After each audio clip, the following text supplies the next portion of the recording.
ॐ श्री महाप्रज्ञ गुरवे नमः।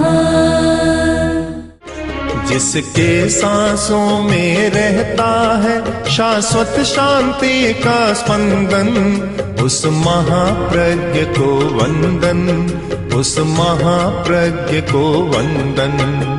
सत्य अहिंसा अनेकांत को अर्पित जिसका तन मन, उस महाप्रज्ञ को वंदन, उस महाप्रज्ञ को वंदन। जिसके सांसों में रहता है शाश्वत शांति का स्पंदन, उस महाप्रज्ञ को वंदन, उस महाप्रज्ञ को वंदन।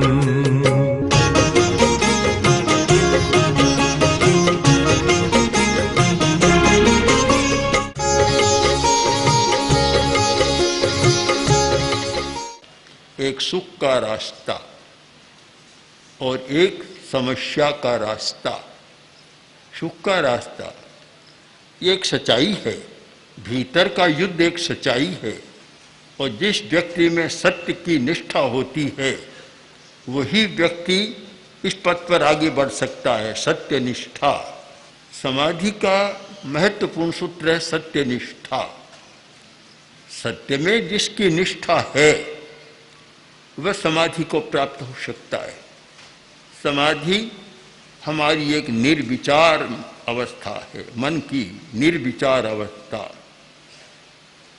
समाधि हमारे मन की एक निर्विकल्प अवस्था है, जिसमें न कोई विचार और न कोई विकल्प, एकदम थॉटलेस स्टेट ऑफ माइंड। मस्तिष्क की वह दशा जहाँ सारे विचार समाप्त हो जाते हैं, सारे विकल्प समाप्त हो जाते हैं, समाधि है। महर्षि पतंजलि ने निर्विकल्प समाधि और सविकल्प समाधि दोनों का सुंदर विश्लेषण किया है। आचार्य रामसेन ने तत्वानुशासन में इन दोनों पर बहुत अच्छा प्रकाश डाला है। अनेक योग के आचार्यों ने लिखा कि समाधि की अवस्था है, यह सत्य की खोज की अंतिम अवस्था है। इसी अवस्था में सत्य की खोज की जाती है। आज का वैज्ञानिक सूक्ष्म सत्य की खोज एक सूक्ष्म यंत्रों के द्वारा कर रहा है। सूक्ष्म के बिना सूक्ष्म की खोज नहीं की जा सकती। हमारे पास इंद्रियां है, देखने की शक्ति है, पर वे स्थूल को देख सकती है, सूक्ष्म को नहीं देख सकती, क्यों? वे स्वयं स्थूल है। और कोई सूक्ष्म न हो तो वैसा हो नहीं सकता। चाहे भीतर की सूक्ष्म चेतना जागृत हो जाए, जिसे हम अतीन्द्रिय चेतना कहते हैं, वह जागृत हो जाए तो सूक्ष्म सत्यों को देखा जा सकता है। और चाहे उपकरणों के द्वारा, यंत्रों के द्वारा, सूक्ष्म यंत्रों के द्वारा हम सूक्ष्म सत्य को देख सकते हैं। आखिर कोई न कोई सूक्ष्म चाहिए सूक्ष्म को देखने के लिए। भारतीय इतिहास भरा पड़ा है, साधना का इतिहास, चेतना का इतिहास। तो अनेक महान महान संत हुए हैं, और जिन्होंने सत्य को खोजा है उनके पास न कोई प्रयोगशाला थी, न कोई उपकरण थे, केवल अपनी चेतना को इतना सूक्ष्म बना लिया कि सूक्ष्म के साथ संपर्क हो गया।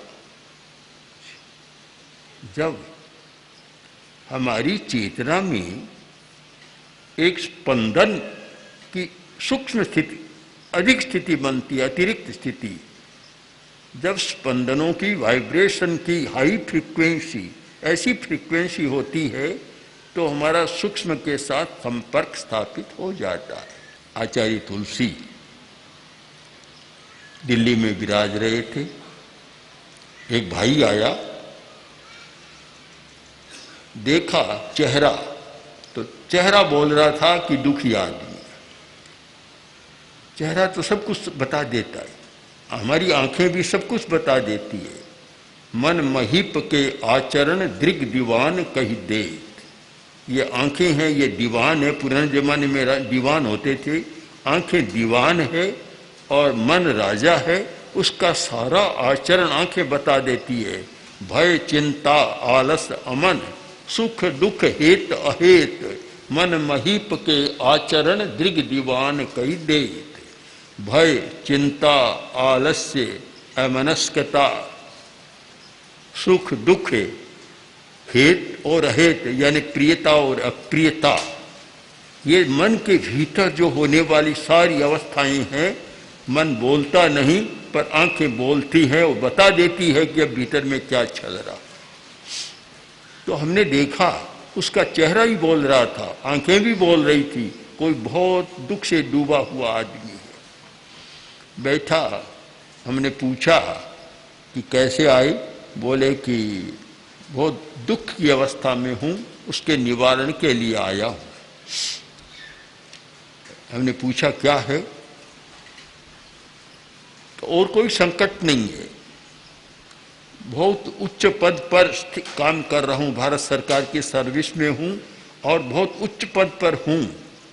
कोई आर्थिक संकट नहीं और कोई समस्या नहीं, केवल एक समस्या कि एक बेटा था, इकलौता बेटा, और वह चला गया, मर गया। बस वह बात मन से नहीं निकल रही है, 24 ही घंटा दुख में जी रहा हूँ। तो गुरुदेव ने कहा कि अब चला गया वह तो कोई वापस आने का नहीं। आप इतने समझदार हैं, इतने पढ़े लिखे हैं और इतने बड़े पद पर काम कर रहे हैं, तो आपको तो स्वयं चिंतन करना चाहिए कि वह तो आएगा नहीं, फिर दुख करने का अर्थ क्या है? बोला आचार्य जी मैं सारी बात को जानता हूँ पर बात मन से नहीं निकलती है। तो फिर आपका दुख कैसे मिट सकता है? एक कारण है, अगर एक बार मेरे बेटे से संपर्क हो जाए तो मेरा दुख मिट जाए। बड़ी विचित्र बात कह दी, संपर्क हो जाए, और मृत आत्माओं के साथ संपर्क करना भी सरल बात तो नहीं है। फिर हमने कुछ प्रयोग बताए कि तुम ये प्रयोग करो, हो सकता है कि संपर्क भी हो जाए। और जब ठीक आप फ्रीक्वेंसी पर हम चले जाते हैं तो हमारा सूक्ष्म के साथ संपर्क स्थापित हो जाता है। उसने प्रयोग किया, 2 महीने बाद आया तो चेहरा खुश था। हमने देखा कुछ कुछ हुआ है, बातचीत की और बोला कि मेरा दुख मिट गया। क्यों? कि अब मेरा संपर्क स्थापित हो गया, अब मुझे कोई दुख नहीं। तो जब हम सूक्ष्म में जाते हैं तो सूक्ष्म जगत के साथ हमारा संपर्क स्थापित हो जाता है। आचार्य भिक्षु ने कुछ बातें ऐसी बताई जो स्थूल जगत की बातें नहीं, सूक्ष्म सत्यों का प्रतिपादन किया था।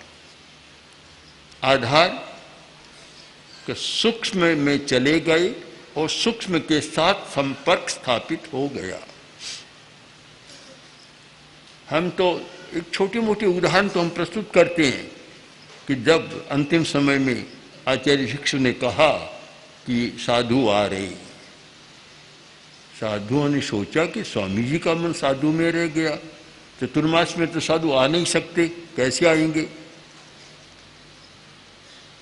गौर नहीं किया। फिर थोड़ी देर कहा कि साधुआं आ रही। सोचा क्या बात है, साधुओं के मन में संदेह पैदा हो गया कि स्वामी जी कैसे कह रही हैं ये बात। आखिर साधु भी आ गए, साधुआं भी आ गई। तब भान हुआ कि हाँ, इन्होंने अंतर्ज्ञान से देख लिया कि साधु आ रहे हैं, साधुआं आ रही है। न कोई सूचना थी, आजकल तो है नहीं ऐसा कि मोबाइल हाथ में रहता है, जहाँ जाओ संवाद दे दो। न कोई फोन था, न कोई वेतार का तार था, कुछ भी नहीं था उस समय। तो उस समय तो बस कोई संदेश देना होता तो आदमी जाता, संदेश सुना देता, या कोई प्रतीक थे, झंडा दिखा देते, सूचनाएं हो जाती, पर कुछ भी नहीं था। फिर कैसे कहा कि पता चला कि सूक्ष्म के साथ संपर्क स्थापित हो गया। मैं तो इसको बहुत स्थूल बात मानता हूँ, फिर भी आचार्य भिक्षु का तो सूक्ष्म सत्यों के साथ संपर्क स्थापित हो गया था।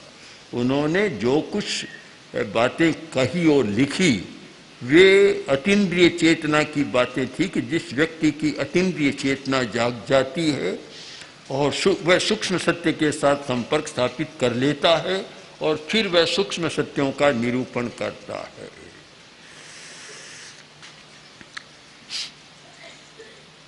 हम चिंतन करें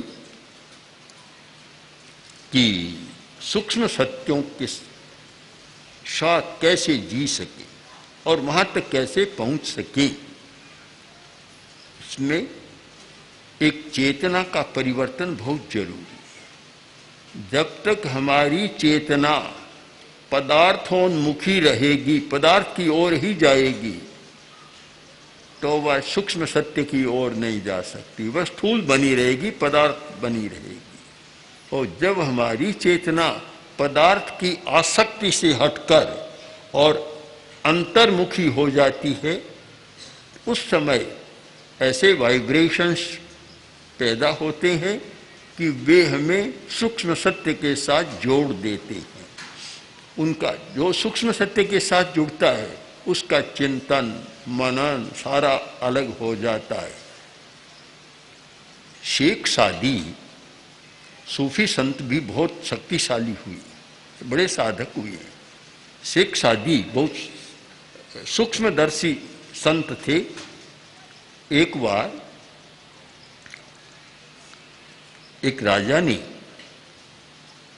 उनके पास एक हीरा भेजा कि आप बहुत ज्ञानी हैं, किंतु आपके पास कुछ भी नहीं, साधारण स्थिति में रहते हैं, और मैं ये हीरा देता हूं, आप हीरा रख लें, आप वैभव के साथ जी सकें।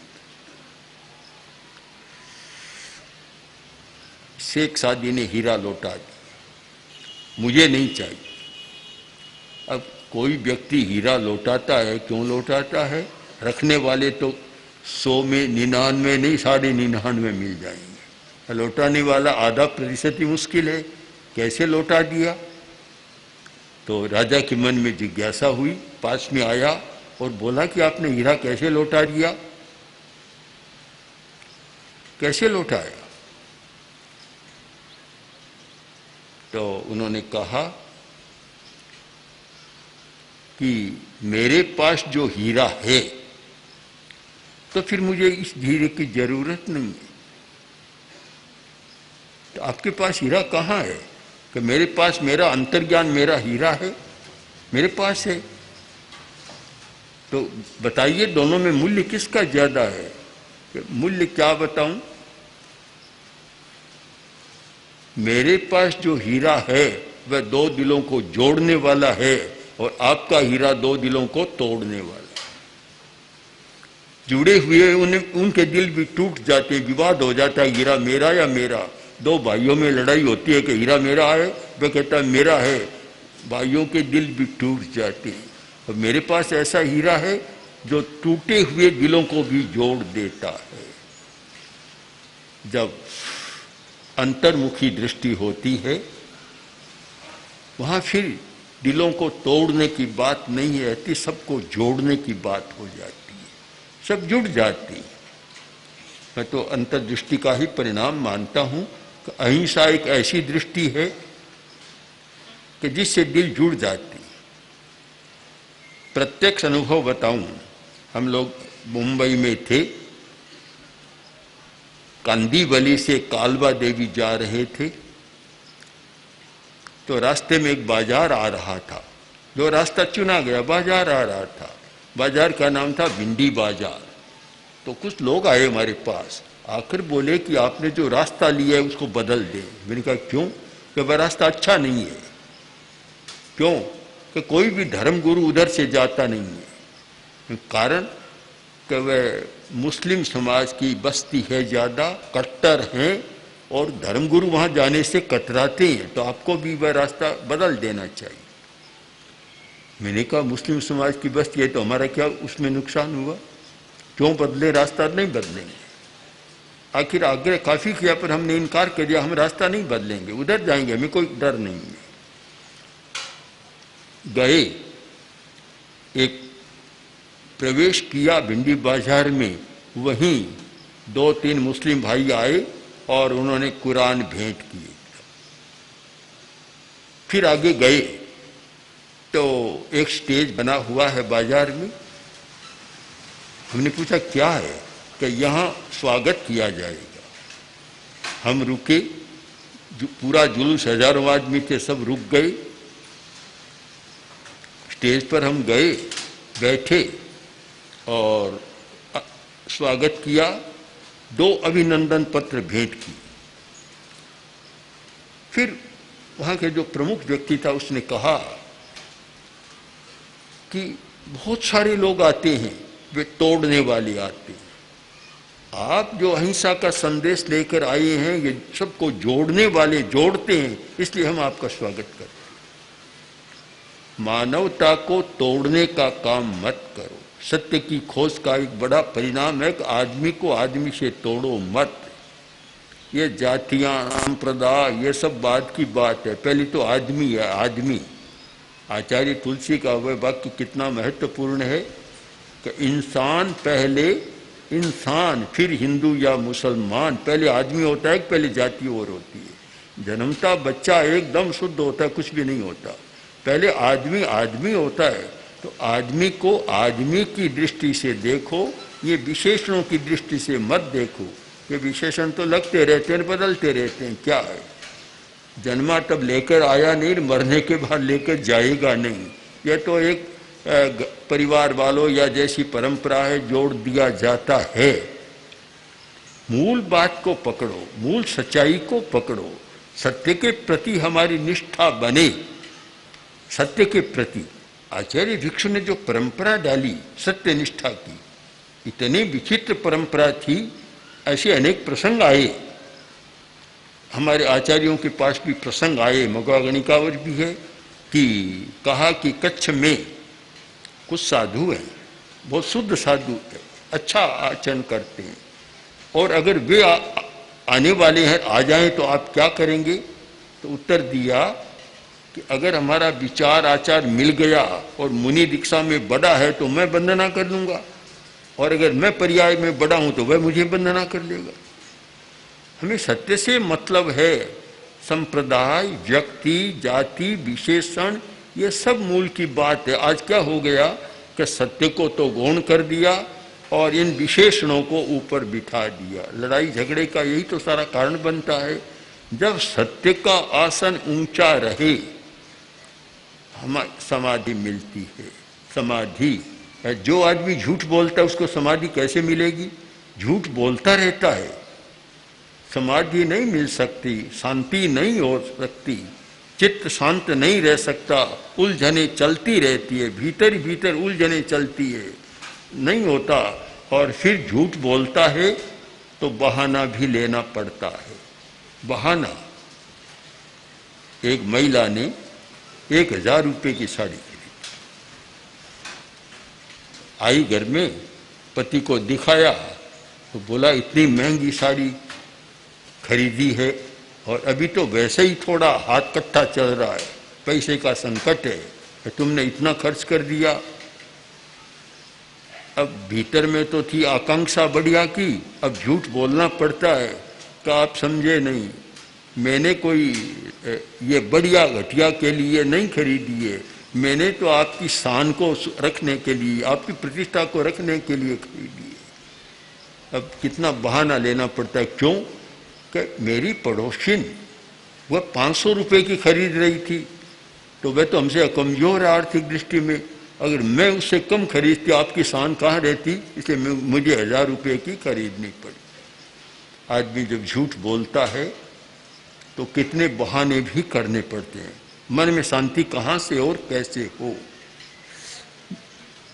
अगर हम जीवन व्यवहार का विश्लेषण करें तो भी पता चलेगा कि जहाँ जहाँ आदमी झूठ बोलता है वहाँ वहाँ तनाव पैदा होता है। झूठ और तनाव दोनों साथ चलते हैं। आजकल व्यापार में भी झूठ बहुत चलता है, इसीलिए हृदय रोग भी ज़्यादा बढ़ रहा है। 30-40 अवस्था वाले बहुत युवक अकाल में मृत्यु के ग्रास बन जाते हैं। कारण वह तनाव, भय बना रहता है। झूठा खाता 2 नंबर का हो गया ना आज, काला धन और झूठा खाता, ये समस्या पैदा करता रहता है। जब चिंतामणि देशमुख वित्त मंत्री थे, केंद्रीय वित्त मंत्री, और उनका आचार्य तुलसी के प्रति बड़ा श्रद्धा का भाव था। एक बार दर्शन करने आए तो आचार्यवर ने कहा कि ये काले धन की समस्या को आप क्यों नहीं सुलझाते, इससे चरित्र का नुकसान हो रहा है। केवल आर्थिक नुकसान ही राष्ट्र को नहीं हो रहा है, चरित्र का नुकसान हो रहा है और बहुत सारी बीमारियां भी इस कारण बढ़ रही है, भय के कारण। भय कहीं पता न लग जाए, बस बराबर रहता है, पता न लग जाए। अब पता न लग जाए, झूठ कहा और पता न लग जाए, इसका मतलब इतना गहरा भीतर में आघात और तनाव, टेंशन होता है कि वह बीमारी भी पैदा करता है, भय भी पैदा करता है और अनेक समस्याएं पैदा करता है। तो आप इसको साफ क्यों नहीं कर देते? उन्होंने आचार्य वर्ग के सुझाव को ध्यान से सुना और उस समय चिंतामणि देशमुख ने एक बार कर दिया कि जो भी लोग घोषणा करेंगे उनको ये छूटें दी जाएगी। और काफ़ी काला धन सफ़ेद बना भी उस समय बना। और देशमुख ने लोकसभा में कहा कि आचार्य तुलसी का सुझाव था और उस पर मैंने अमल किया तो उसका अच्छा परिणाम आया। तो काला धोला बनता है तो समस्याएं सुलझती है। इसका मतलब है कि झूठ जब सच बनता है तो समस्याएं सुलझती है। झूठ है ये काला धन है और सच ये गोरा धन है, सफ़ेद धवल धन है। हम विचार करें कि एक बार तो लगता है कि झूठ बोल दिया या झूठी मान्यता बना ली, अच्छी लगती है पर उसका परिणाम अच्छा नहीं होता। तो इसलिए हम चिंतन करें कि हमारी सत्य के प्रति निष्ठा जागे। जो लोग सिरियारी में आते हैं, भिक्षु स्वामी की समाधि पर जाकर पाठ करते हैं, जप करते हैं, उनको कोरा जप नहीं करना है, कोरा ओम भिक्षु का उच्चारण नहीं करना है। कोरा करने से क्या होगा? वहाँ जब पैर रखें तो सबसे पहले यह संकल्प लें कि मैं सत्य निष्ठा का विकास करूँगा, सत्य के प्रति समर्पित रहूँगा। यह सत्य के प्रति समर्पण का संकल्प मन में जाग जाए, बहुत आनंद का जीवन रह सकता है। फिर शायद हार्ट को भी खतरा नहीं और किसी को भी खतरा नहीं और शायद बीमारियों के लिए भी इतना अवकाश नहीं। और जब सत्य की निष्ठा नहीं जागती है, झूठ ही झूठ में जो ताना बाना बुनता रहता है, मकड़ी जाल बुनती रहती है, तो फिर ऐसा उसमें उलझ जाता है कि वह जीवन की समस्या सुलझती नहीं है। इसलिए आगम का एक वाक्य बड़ा सुंदर कि तम सत्यम भयवं, सत्य भगवान है। हम और किसी को भगवान माने या न माने, भगवान किसी ने देखा या नहीं देखा, किंतु सत्य तो साक्षात भगवान है। हम सत्य को भगवान मानकर चले कि जो सत्य है उसके प्रति समर्पित रहूँगा, न किसी व्यक्ति के प्रति, न किसी जाति के प्रति, न किसी संप्रदाय के प्रति, मैं सत्य के प्रति समर्पित रहूँगा। अगर यह निष्ठा पैदा हो जाए तो फिर समाधि ही समाधि, समाधि पर आने का अर्थ और अपने भीतर की समाधि को जागृत करने का अर्थ, ये सब कुछ ठीक हो सकता है। इसलिए हम एक उदात्त चेतना को जागृत करें और ऐसी निष्ठा पैदा करें कि सब कुछ सत्य के लिए समर्पित है, बस केवल सत्य के लिए समर्पित। मैं और किसी बाहरी आवरण, बाहरी विशेषण, बाहरी उपाधि में उलझा नहीं रहूँगा, केवल सत्य के लिए समर्पित रहूँगा। यह है सुख का मार्ग। ओम श्री महाप्रज्ञ गुरवे नमः। गुरवे नमः, गुरवे नमः। ओम श्री महाप्रज्ञ गुरवे नमः। गुरवे नमः, गुरवे नमः। ओम श्री महाप्रज्ञ गुरवे नमः। गुरवे नमः। ओम श्री महाप्रज्ञ गुरवे नमः।